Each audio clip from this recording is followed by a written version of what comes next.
Really, it's saying that the unintended consequences of a simple, good-meaning instruction can sometimes cause catastrophe that you didn't expect. Yeah.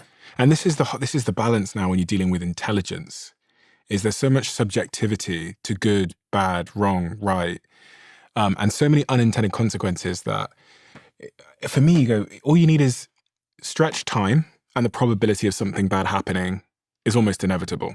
Yeah. Over a longer time horizon, 20, 30, 40 years, of well-meaning people that couldn't spot the unintended consequences. I mean, social media is a good example. I mean, I question basically the well-meaning bit. They're now trying to maximize their profits and their growth and their appeal over the competition. And that actually, maybe one should talk about that. The Mag 7 and associated AI companies, looking forward versus looking backwards.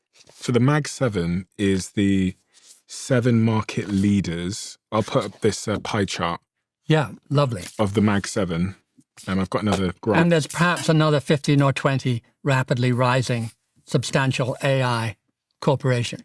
So when you say Mag 7, you mean Alphabet, which owns Google, Nvidia, Yep. Tesla, Microsoft, Meta, Apple, Amazon. Close to monopolies. And they had it on a global basis. Tesla had a jump start on the electric vehicles. Apple, of course, on the smartphone.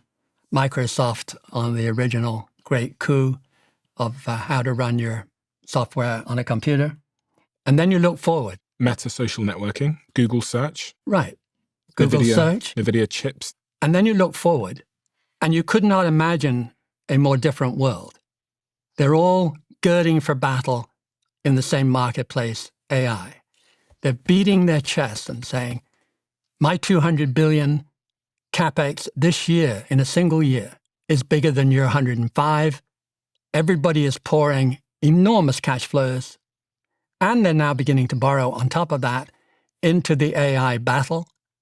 SpaceX, 90% of its theoretical value is AI, even though their particular AI model is, it would seem, having its bottom kicked by 2 or 3 of the others. But looking forward, it looks like 7 people in the ring, right? There'll only be one survivor, they think.